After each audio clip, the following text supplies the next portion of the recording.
Muito obrigado por escolher o Ministério de Vídeo e Áudio do Templo Batista Maranata. Depois de ouvir esta mensagem, visite o nosso site www.tbm.org.br. Nossa igreja oferece discipulado cristão, instituto bíblico e muitas oportunidades para o seu crescimento espiritual. Que Deus o abençoe. Maranata, ora vem, Senhor Jesus.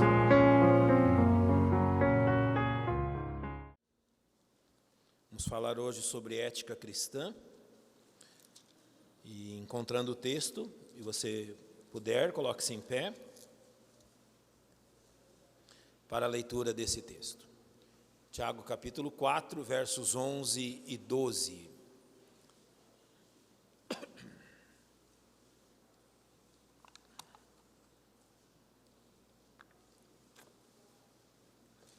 A palavra de Deus nos diz assim: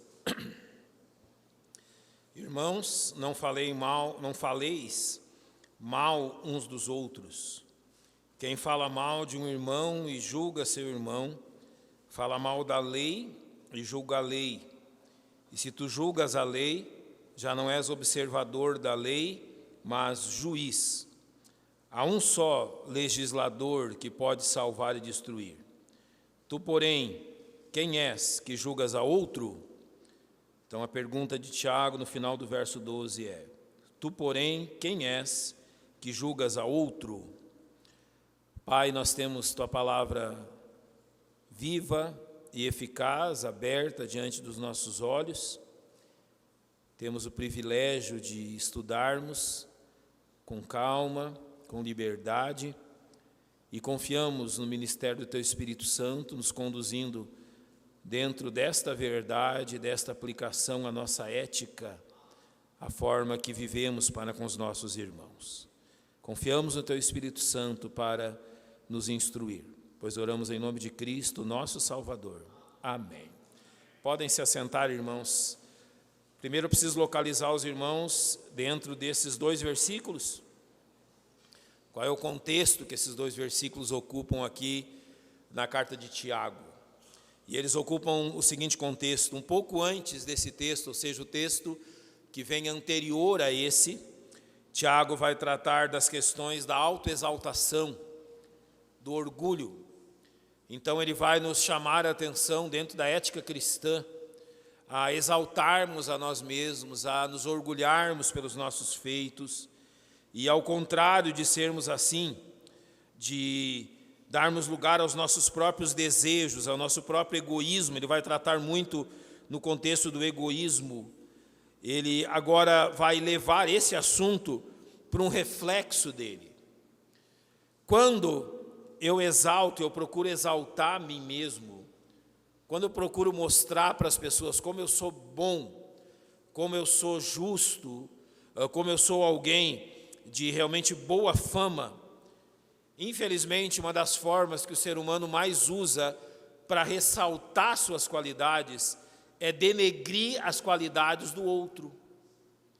Então, por que Tiago entra exatamente aqui nos versos 11 e 12, logo depois de falar de autoexaltação, de um egoísmo, um egocentrismo, de exaltação de si mesmo? Porque, infelizmente, uma das formas que nós mais usamos para exaltar o nosso próprio ego é denegrir a imagem da outra pessoa. Ou seja, o pecado nos leva a isso, é responsabilidade nossa, de tentando mostrar como eu sou bom, eu procuro comparar-me com os outros, mostrando como os outros são maus. Por isso, o verso 11 começa: irmãos, não faleis mal uns dos outros. Ou seja, não tente se exaltar às custas de denegrir a imagem de outro. E a ética cristã nos leva exatamente a esse comportamento de que nós não precisamos denegrir ninguém a fim de demonstrar como somos justos. Nós não precisamos demonstrar publicamente como os nossos irmãos são falhos, como são maus e como lhes acontecem coisas das quais eles são realmente dignos de que tais coisas aconteçam, ou seja, merecem o mal que lhes acontece, enquanto Deus tem nos guardado e nos protegido. é porque nós somos melhores que os outros. Aqui a ética cristã nos ensina um ponto importantíssimo da vida cristã, de como tratar destas coisas e de como realmente agir diante disso. Vamos dizer que a proposição que Tiago faz aqui, é que julgar ou denegrir um irmão é pecar contra a lei do amor, e mais do que isso, é agir como se fôssemos nós os juízes, e não o nosso Deus. Você observa quão perigoso é a condição, a posição de alguém que se coloca a julgar a vida do outro. Como isso é grave. Talvez nós não consideremos toda a gravidade desse fato. Mas se colocar como um julgador, como alguém que está medindo a vida de outro, é uma posição muitíssimo grave, porque Tiago vai nos ensinar que quando fazemos isso, nós nos colocamos na posição que pertence a Deus, e não a nós. E quanto isso é grave quando fazemos isso. Isso ainda se agrava quando nós percebemos que, quando procuramos julgar e denunciar um irmão, supostamente que caiu em alguma falha, algum pecado, nós nos tornamos ainda mais culpados, porque a Bíblia vai nos mostrar que, em grande parte, nós cometemos os mesmos pecados que denunciamos, e os mesmos pecados que denunciamos na vida de outros irmãos. Então, Tiago vai dizer assim, em suma, coloque-se no seu lugar. Não passe além dos limites. Saiba o que você está fazendo. E saiba principalmente o que fazer se alguma má notícia sobre alguém chegar aos seus ouvidos. Os crentes precisam ser treinados nisto. O que fazer com más notícias? O que fazer com más informações? Aonde eu as deixo e o que faço com elas? E é o que nós vamos procurar ver nesse texto de Tiago. Observe primeiro aquilo que primeiramente ele diz. Irmãos, não faleis mal uns dos outros. Primeiro nós temos que entender o que significa falar mal. Ou seja, exatamente do que Tiago está dizendo. A palavra aqui usada é uma palavra que significa difamar ou denegrir. Então, não difame ao outro irmão. E o significado dessa palavra seria, ela é usada a respeito do ato de falar palavras duras contra alguém que não está presente e não pode se defender. Então, quando que nós falamos mal de um irmão? Quando nós falamos primeiramente algo sobre ele, ou algo duro sobre ele, longe da presença dele. Ou seja, quando nós falamos mal, quando nós usamos, eu vou usar a palavra crítica, quando nós criticamos alguém sem que a pessoa esteja presente para defender-se. Quando nós usamos uma expressão, fulano é assim, ciclano é assim, eu vi tal pessoa fazendo isso, então ele é um isso, aquilo. Falar mal é quando nós dizemos isso longe dos ouvidos da pessoa e longe da própria pessoa. Ou seja, se nós vamos falar duramente de alguém, é justo que essa pessoa tenha o direito de defender-se. Se nós vamos dizer algo sobre alguém, é justo e bíblico que a pessoa tenha o direito de falar a sua versão. Por exemplo, eu vou usar um exemplo prático. A Bíblia diz que se você acusar um pastor de algum desvio, não somente ele tem o direito de defender-se, como ele tem o direito de exigir que você apresente testemunhas. Ou seja, o que a Bíblia faz nesse contexto? Ela sempre dá o direito de que tudo seja esclarecido. Então nós falamos mal de alguém quando nós não damos a oportunidade que a pessoa esclareça aqueles fatos. Falar mal também significa rebaixar, desacreditar. E era usado na antiguidade para referir-se a um escravo que tagarelava os segredos do seu dono. Para isso era usada essa palavra. E essa ação é uma ação que procura sempre desfavorecer a outra pessoa. Ou seja, quando falamos mal de alguém, o nosso intento é o quê? Desfavorecê-la, destruí-la. E aqui está em foco, neste falar mal, todo tipo de boato, e eu vou usar uma expressão aqui que a Bíblia não usa, de crítica piedosa, ou que num bom português nós chamaríamos de fofoca santa, ou boato santo. Será que tem fofoca santa? Fofoca pode ser santa? Pois é isso que a Bíblia está nos chamando a atenção. Agora observe, e eu vou ilustrar isso, você abrindo a sua Bíblia comigo em Mateus capítulo 9, os versos 10 a 15. Mateus capítulo 9, versos 10 a 15. É interessante ali que Jesus estava sentado em casa à mesa, e quando chegam publicanos, e ele está com publicanos e pecadores, como o texto vai nos dizer, assentados com Jesus e seus discípulos, e quando os fariseus vêm, eles vão criticar a Jesus por causa disso. Eles vão dizer: por que come o vosso mestre com publicanos e pecadores? Eles estão falando mal de Jesus porque ele estava sentado com eles. Eles tinham que achar algum motivo para falar mal de Jesus, e eles fizeram exatamente isso. E no verso 14 é dito assim: por que jejuamos nós e os fariseus muitas vezes, e os teus discípulos não jejuam? Sabe por que eles falavam mal de Jesus? Simplesmente porque a conduta de Jesus não era a mesma deles. Nós não temos direito de julgar as pessoas porque elas pensam diferente de nós. Jesus pensava diferente deles, e por isso Jesus era constantemente criticado e mal falado em meio a eles. Aqui eles estão falando mal de Jesus e procurando denegrir a sua imagem. Por quê? Pelo tipo de pessoas que estavam próximas a ele. Mas notem, eles não levaram em conta o contexto, eles não levaram em conta o objetivo, e você não vê ninguém perguntando a Jesus por que há publicanos e pecadores assentados com ele. Jesus disse que veio buscar e salvar o que se havia perdido. Enquanto Jesus os abençoava, haviam pessoas para falar mal. Então o que isso nos ensina? É que até quando fazemos o bem, pessoas se levantarão a falar mal. Fizeram isso com Jesus, e infelizmente isso é uma marca da personalidade humana. Agora, qual é a transgressão que cometemos quando falamos mal de alguém? Aqui há duas coisas principais que você deve pensar. Quando eu falo mal de alguém, e aqui eu estou incluindo até quando você fala a verdade sobre alguém.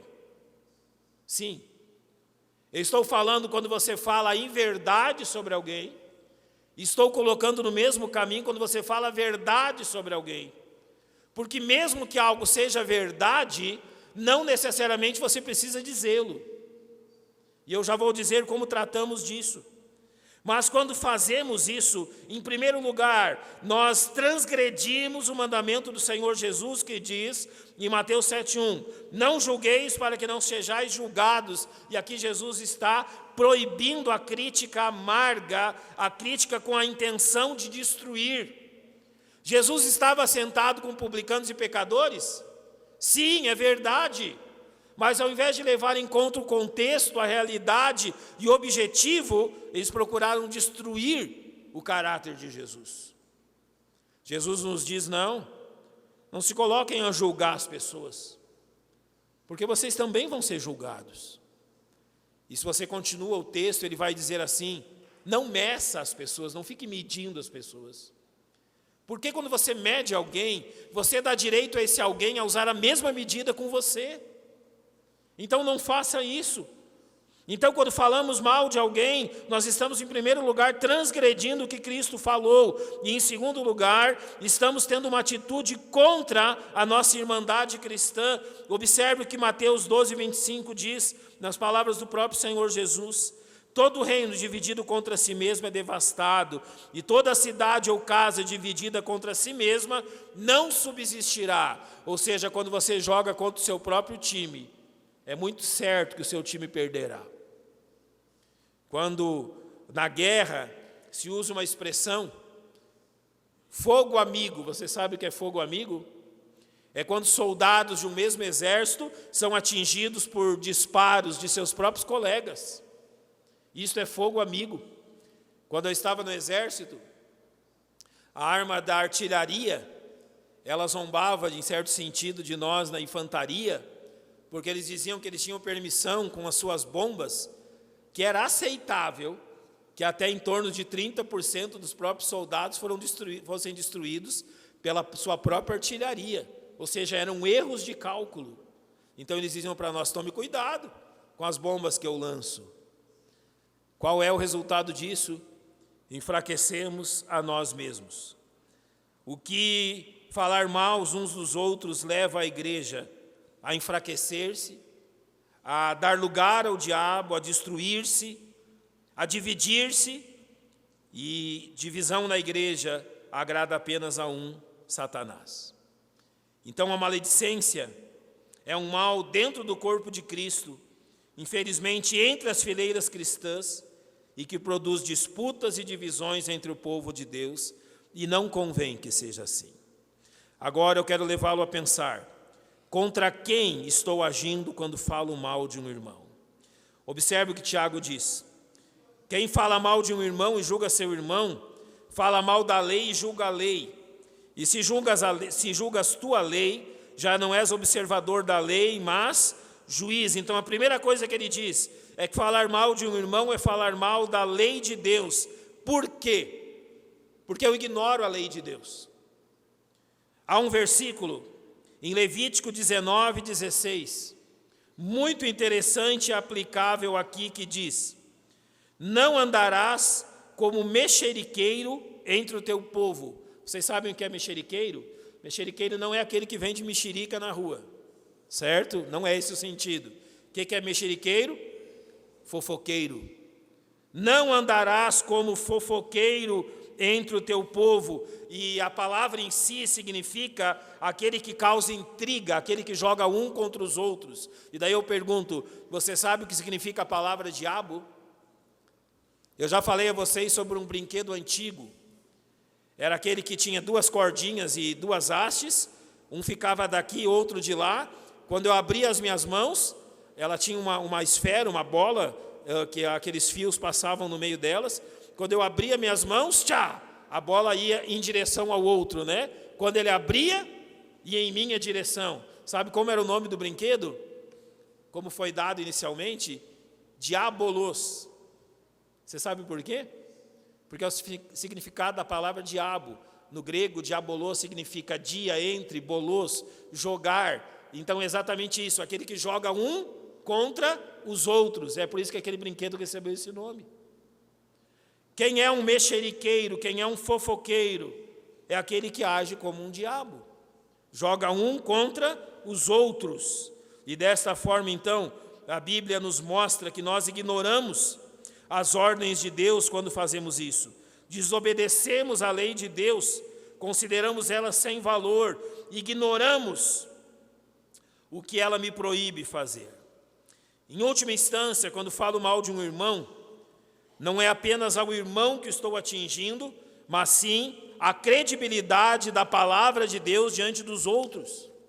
Você imagina o que um incrédulo, o que um ímpio pensará de mim, filho de Deus, ao me perceber falando mal de outros?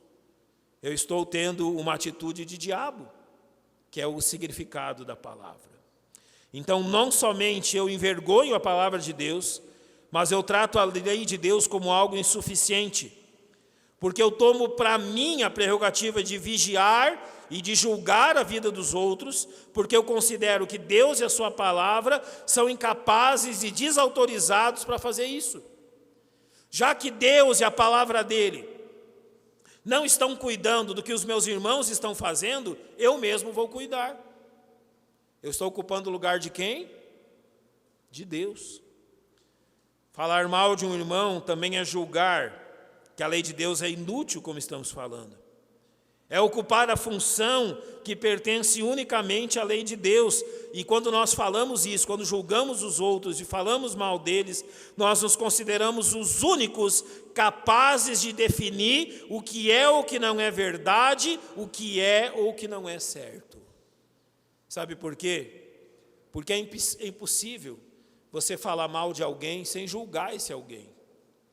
E sem dizer se ela está certa ou errada, se ela é culpada ou não, se ela é verdadeira ou não. Ou seja, essa função pertence ao quê? À lei de Deus. Lembra o que Hebreus diz? Que a palavra de Deus é viva e eficaz e mais cortante do que uma espada de, como disse o pastor Sean no culto de sexta, uma espada de 2 legumes. Ele contou quando trocou as palavras, não é? Uma espada de 2 gumes. E é apta para discernir os pensamentos e propósitos do coração. Eu e você não somos aptos, mas a Bíblia é apta. Ele ainda diz que quando nós falamos mal de um irmão, nós não estamos colocando não como um observador da lei, mas como um juiz da lei. Um observador não da vida alheia, mas de quem obedece ou não à lei. E na realidade, estamos transgredindo a própria lei de Deus quando fazemos isso. Além disso, falar mal de um irmão é o pecado de usurpação, e isso é muito importante de ser dito. Quando Jesus esteve aqui, ele observou esse comportamento entre os líderes religiosos judeus. Sabe o que eles faziam? Eles determinavam o que era certo e o errado e julgavam as pessoas que não obedeciam aquilo que eles haviam determinado. E de quem eles falavam mal, de quem eles julgavam? Do próprio Senhor Jesus Cristo. Eu vou usar um exemplo em Mateus 5. Quando Jesus diz por 6 vezes ali: ouvistes o que foi dito aos antigos, ele está dizendo, vocês estão ouvindo o que os rabinos, o que os doutores da lei estão dizendo. Mas por 6 vezes ele diz, eu porém vos digo. Sabe por que ele diz isso? Porque aqueles homens se colocavam como os guardiões e quase os autores da lei. Mas Jesus, quando diz, eu porém vos digo, diz, olha, agora quem vai falar é aquele que escreveu a própria lei. O que isso nos ensina? Não foi eu e você que escrevemos a Bíblia. Não fomos eu e você que determinamos o que seria escrito. Foi Deus. Não é eu e você que escolhemos o que devemos ou não devemos obedecer, o que é certo ou errado. Só temos um juiz, e esse juiz é o próprio Deus através da sua palavra. A palavra é dele, não nossa. E o juízo é dele, não nosso. E tomar essa função de juiz é cair em própria condenação. Os judeus usavam de maledicência para acusar Jesus.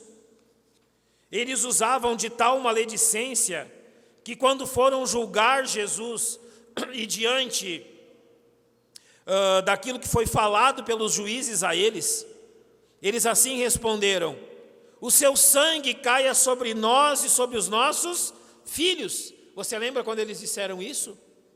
Quando Pilatos disse, eu não vejo nele crime algum. E qual foi a resposta deles? Pois nós vemos.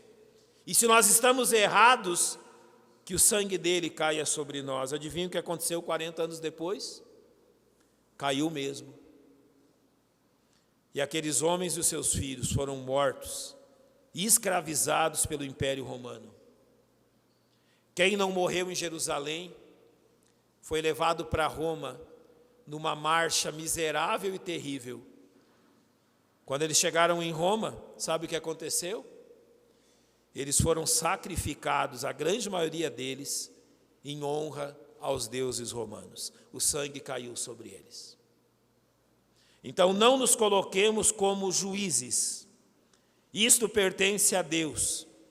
E as consequências sobre aqueles que fazem isso são terríveis. Agora, qual é a solução para a maledicência? Tu, porém, quem és que julgas a outrem? É a pergunta que nos é feita.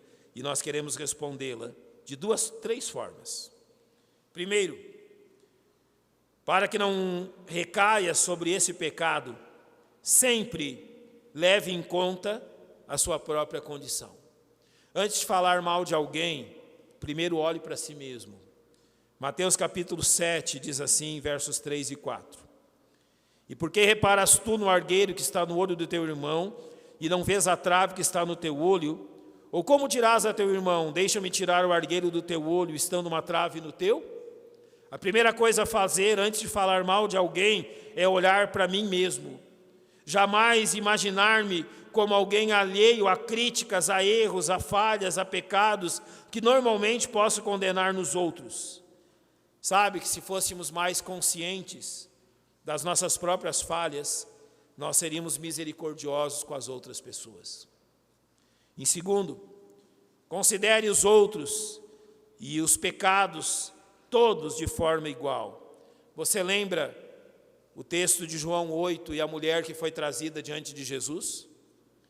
Aqueles homens dizem a Jesus, nós apanhamos esta mulher em flagrante adultério, e a lei diz que ela deve ser apedrejada até a morte. Tu, pois, o que dizes? Primeira questão, se apanharam em flagrante adultério, tinha mais uma pessoa. Cadê ela? Porque trouxeram só a mulher. Depois de pensar muito sobre esse texto, sabe qual conclusão eu cheguei? Eu posso estar errado, mas eu cheguei à conclusão que o homem que foi apanhado em flagrante adultério com ela era um deles.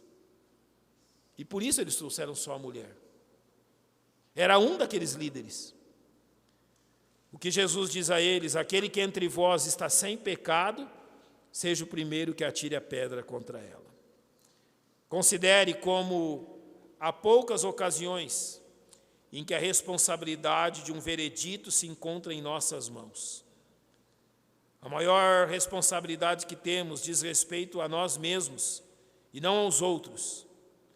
Considere o fato de Deus nos advertir quanto ao julgamento errado que venhamos a fazer de outras pessoas, pois seremos julgados por isso. Certa vez, falando com alguns colegas sobre julgamento e sobre como agir com disciplina na igreja, eu propus a seguinte questão. Eu disse a eles o seguinte, que sempre que alguém me diz algo, sempre que alguém me narra algo a respeito de si mesmo, dizendo se tomou ou não uma atitude, se fez ou não fez isso ou aquilo, eu acredito 100% no que a pessoa me diz. Acredito 100%.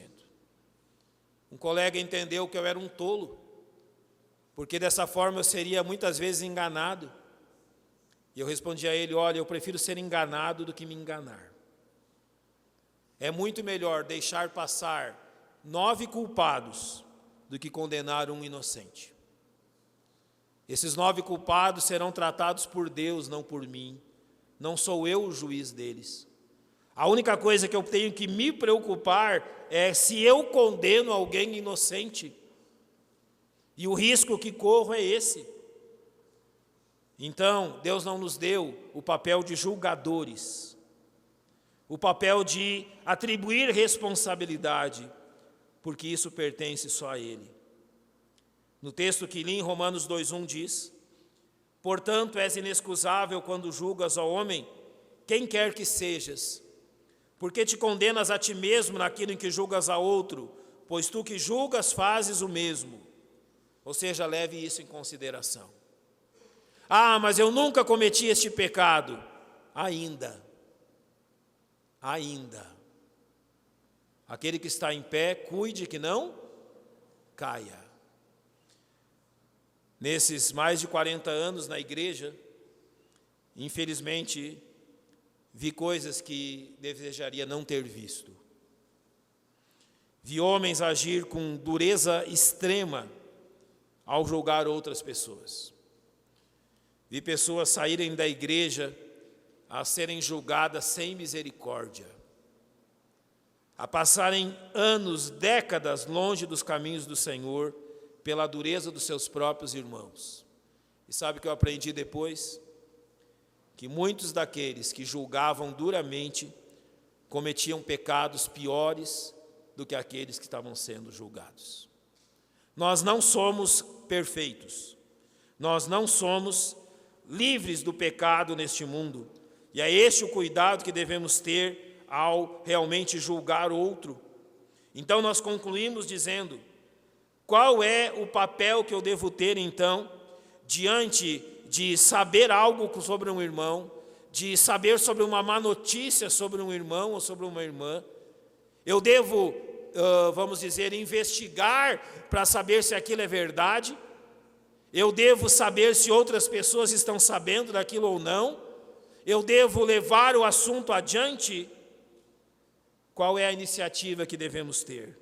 A primeira delas: não seja você causa de tropeço. Você pode ajudar? Normalmente não. Mas você pode se tornar uma causa de tropeço de acordo com aquilo que sair dos seus lábios. Romanos 14:13 diz: assim que não nos julguemos mais uns aos outros, antes seja o vosso propósito não pôr tropeço ou escândalo ao irmão. Qual é o seu papel quando souber algo sobre alguém? Não ser tropeço. E qual a melhor forma de não ser tropeço? Eu vou lhe dizer duas coisas. Vocês sabem minhas qualidades e meus defeitos, não sabem?